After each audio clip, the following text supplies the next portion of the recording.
Good, happy Thursday morning, October 22nd, 2020. I'm Riley King, and welcome to the Riley King Newscast, right here on the Riley King Network. We have a lot of news to get to this Thursday morning, so let's begin. First up, we begin with COVID-19 updates. Coronavirus in New Hampshire, important information and latest graphs. Let's take a look at that right now.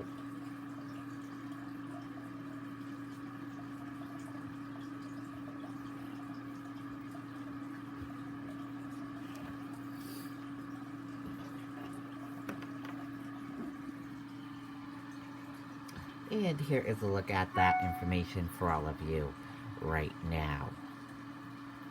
There are 9,917 number of people in New Hampshire have tested positive for COVID-19.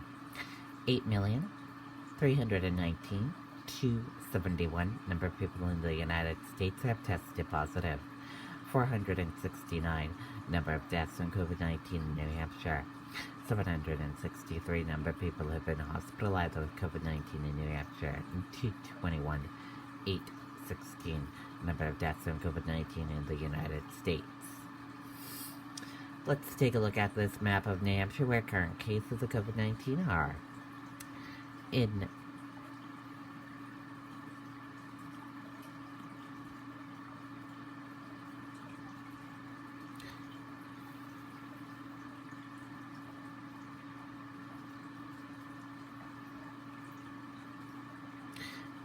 Nashua, 85. And let's take a look at this map of New Hampshire where total cases of COVID-19 are. Nashua, 1122. And now let's take a look at these three charts here. Let's start with the first chart here.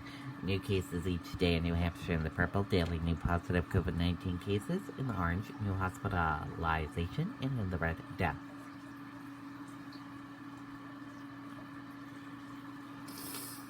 Let's take a look at this chart here. Current cases in the purple, total current COVID-19 cases, and in the orange, current hospitalization. Let's take a look at this chart here. Total cases in the purple, total positive COVID-19 cases, orange, total hospitalization, red, deaths, and blue, recovered. Now let's take a look at this chart here. Positive PCR test rate and daily PCR tests. Let's take a look at this chart here. Each group of cases, female and male of cases, and risk information. Let's take a look at this chart here. Infections, hospitalizations, and deaths. Let's take a look at this chart here. Deaths, percent of New Hampshire population, race/ethnicity of cases, and hospitalizations. And a reminder, your common symptoms: fever, lack of smell, cough, chills, difficult breathing, nausea, vomiting, and diarrhea. How it spreads, and prevention tips. And be sure to stay with the Riley King Network for the latest of your COVID-19 information. U.S. Rep Pappas challenger Mowers face off in fiery debate. Pappas seeks second term. President Trump supported Mowers in primary. Let's take a listen to that video from WR News 9.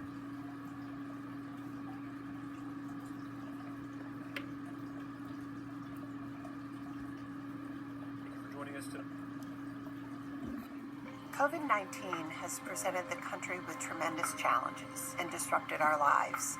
Wearing a mask helps prevent the spread of the virus. Please join us and wear a mask. It matters and it works.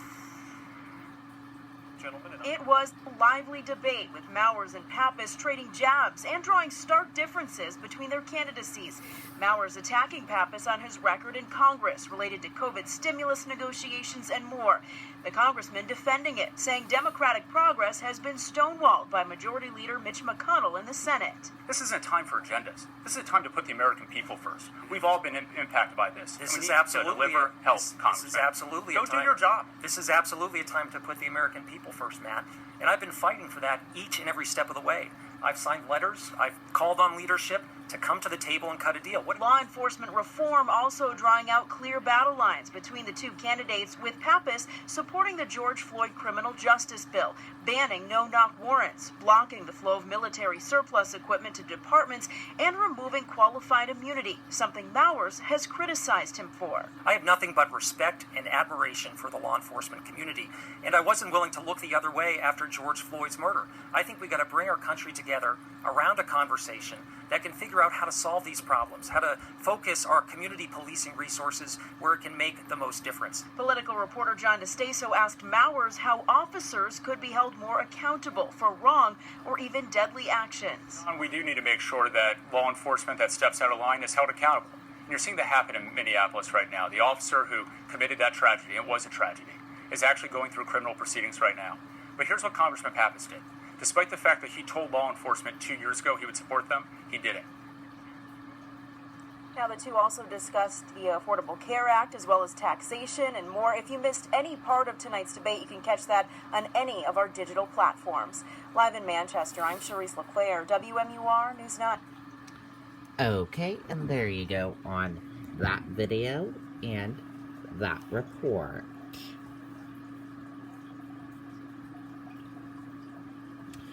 President Donald Trump to visit Granite State on Sunday, sources tell WMUR.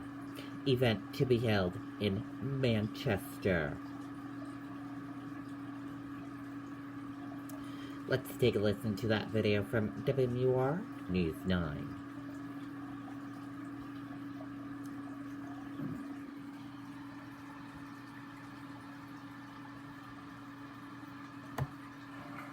In times like these, we're all spending more time with family and more time working our land. News tonight, President Donald Trump will make another visit to the Granite State on Sunday. A source familiar with the plan tells WMUR's John DeStaso the president will speak at an event in Manchester. Details, including the time and locations, are still being set. Okay, and there you go on that video and that report. As soon as we get more information, we will be sure to share that information with you. Purdue Pharma settlement's effect on New Hampshire? Unclear. U.S. government reaches 8B agreement with the maker of OxyContin. Let's take a listen to that video from WMUR News 9, Andy Hirschberger.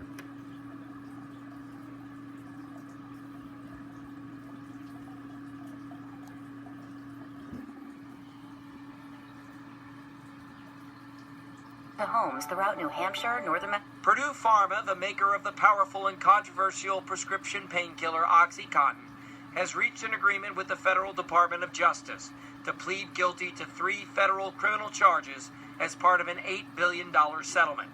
Officials say this painkiller is highly addictive and may have sparked the opioid epidemic currently facing the country. As part of the agreement under the company's bankruptcy filing, the company will go into a trust run by a public benefit company. The PBC would be charged with providing its medicines in a manner as safe as possible, without diversions, while providing millions of doses of medicines to treat opioids addiction. But about a week ago, 25 attorneys general, including New Hampshire, signed a letter to Attorney General William Barr, objecting to the PBC part of the agreement, saying this agreement essentially puts the government in the prescription drug business. And officials say how much of this money the state will get as part of this agreement is yet to be seen. Our interest is getting money to the state so that we can abate the crisis in New Hampshire. And so we've been waiting to figure out when these companies would begin to resolve these cases so that we can actually use the money to help people who are fighting the addiction. This agreement is still pending the approval of the federal bankruptcy court. Reporting live, I'm Andy Hirschberger, WMUR News 9. Okay, and there you go on that video and that report.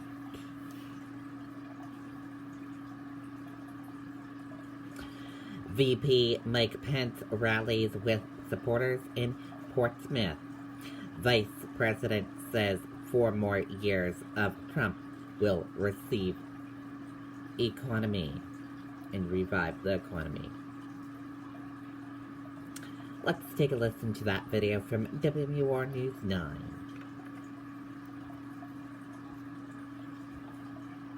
Chapel Tractor has been in our family since 1955, when great-grandfather Pearlie and our grandfather George decided to sell tractors. Let's go get it done, New Hampshire. Vice President Mike Pence delivered a speech on the tarmac at Pease International Trade Port, attacking the Biden-Harris ticket. Joe Biden would be nothing more than a Trojan horse for the radical left. And asking voters for 4 more years. We revived the American economy. We secured our border, supported law enforcement, stood for life, liberty, and the Constitution of the United States of America.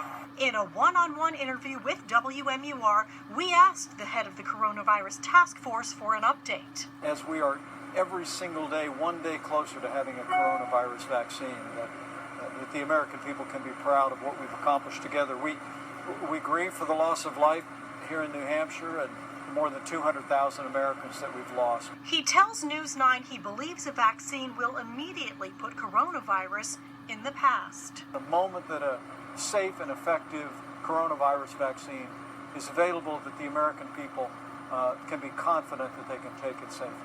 And he criticized Democrats demanding extra layers of review before a vaccine is determined safe by the White House. We literally are on track to have millions of doses of a coronavirus vaccine before the end of the year.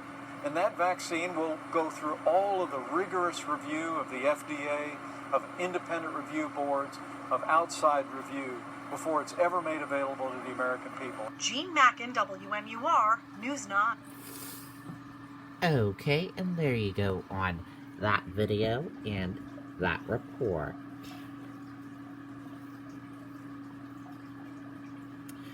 New state hockey guidelines due today. Rinks shut down over high number of COVID-19 cases. Let's take a listen to that video from WMUR News 9, Kristen Carosa.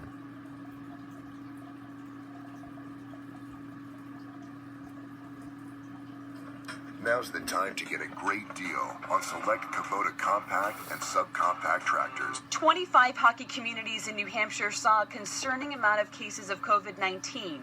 More than 180 people tested positive in 2 months. What we advised our families after the shutdown of the governor was to, not go out of state. Matthew Roy is the president of the New Hampshire Amateur Hockey Association and oversees nearly 20,000 players. We need to show the message that they're taking it seriously, and if we don't, then, nothing constructive is going to come out of it. Roy and other ice hockey officials have been working with the state to help them develop new guidelines.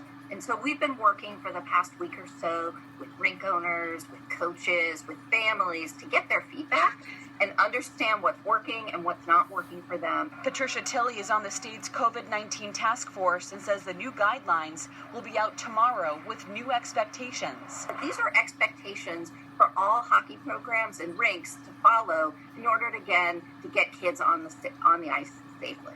Tilley could not talk about specifics, but says the new rules have been formed by what the state has learned through the pandemic, including contact tracing. I hope we can all, work with them and adhere to them and do the best we can to keep ice hockey going and keep the kids on the ice.